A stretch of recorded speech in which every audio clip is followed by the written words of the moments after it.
kababayan, ma'am sir, this is Jam the Filipino channel ang inyong pong lingkod. So today is April 15, 18, 20, 26 at tayo ngayon ay pupunta dito yan actually dito na tayo sa may Android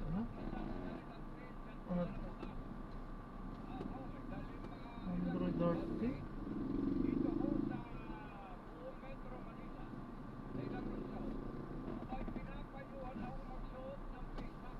Dito yan sa may mismo Urban Dica Homes. Okay po, yan, magbabalik po tayo mamaya ng tempo pag napahanap po natin sila.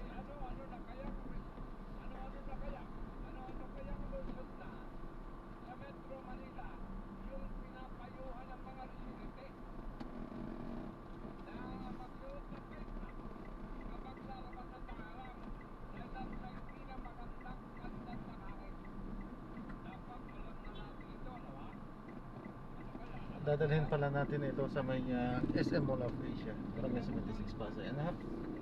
Ayan.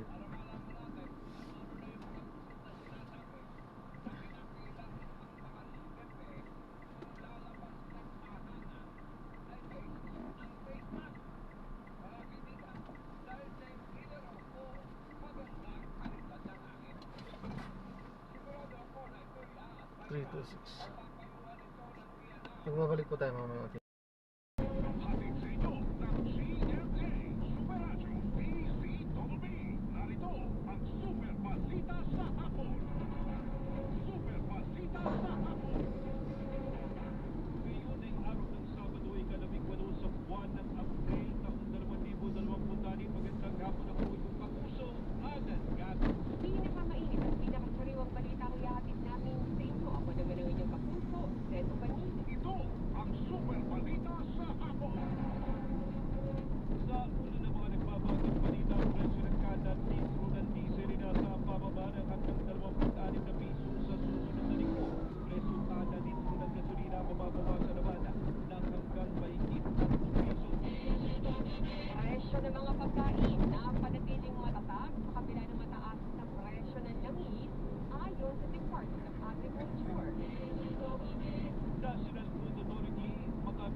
Pasada na sa ilalim ng service contracting programa ng gobyerno simula sa Lunes ayon sa Department of Transportation.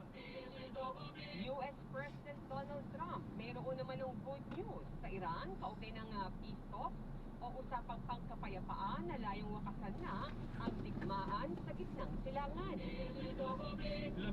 foreign flag vessel na may sakay ng mga Pilipinong tripulante ligtas na nakatawid sa Strait of Hormuz ayon sa Department of Migrant Workers. Mga residente sa ilang lungsod sa Metro Manila pinayuhang magsuot ng face mask kung lalabas ng bahay dahil sa hindi magandang kalidad ng hangin. Mahigit sa saang pamilya naman sa Obando, Bulacan na inilikas dahil sa epekto ng natutulog na landfill sa Navotas City, pinadalhan ng mga face mask, gamot at vitamina ng Department of Health. Ito ang Super Balita sa Hapon. At sa detalye ng mga balita, magandang balita mga kapuso para sa susunod na linggo dahil mayroong inaasang panibagong kalakihang rollback sa presyo ng mga produktong petrolyo sa susunod na linggo. Sa ulat ng GMA News Online, batay sa 5 araw na kalakalan, mababawasan ng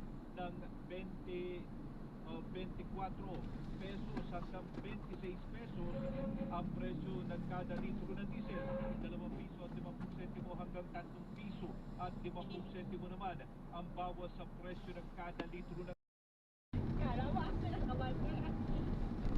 Sabi ni Nilmar Anosa, kung sa Senado hindi ma-impeach si VP, then his senators will run again. Wag na iboto ulit.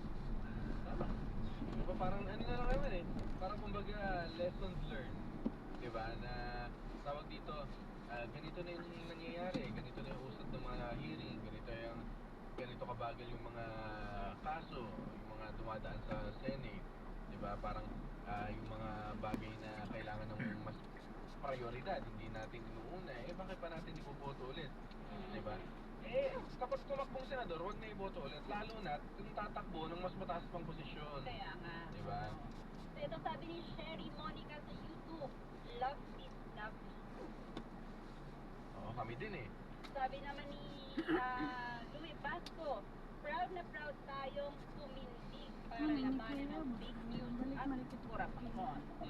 At saka ano, di ba, parang yung mga time, Tutod pa yung saan mga niya time kasi na... Huwag lang Oo. kuhunin ni Kia. Ya, una-unaan. Yung Pakay mga na time natulog kasi mo. na ngayon, Katukot yung tudlo kayo mo. kahit Tungkol sa DQI, maaaring kung may patungkayan sa climate change and environmental. Ang bahagi ng dalawang lungsod. Samantala, ganito rin ang abiso sa mga nakatira sa ilang lugar sa Valenzuela, gayon din sa Navotas, kung saan naitala rin ang hindi magandang kalidad ng hangin na nasa kategorya ng masama sa nakararami. Sa ngayon, nagpapatuloy pa rin ang pag-apula sa sunog sa kalidad landfill. Mas kakamuting bagyo ang posibleng maranasan ng bansa sa panahon ng tinatawag na very strong El Nino.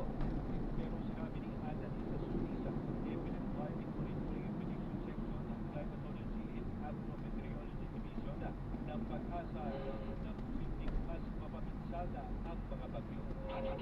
Development nagsushoot po ng malayo sa karagatan natin sa pagdito dahil nga yung mga sa temperature ay sa gitna dito po sa Itabayan Pacific. So kapag din susuot yung mga bagyo na mas malayo po yung tinatahak na bagyo papunta dito sa ating sa Philippine Area of Responsibility kaya papaasiman po yung bagyo papasok. Pero usually naman po ay nagiging mapaminsala dahil mas marami nga po ang amount of energy na kinukuha dito sa karagatan. Ngayon, sinabi ni Solis na wala pang umiiral na El Nino sa bansa pero posibleng maranasan ng very strong El Nino pagsapit ng huling quarter ng 2026. Baboy. Kapag tayo El Nino, although ang palabas po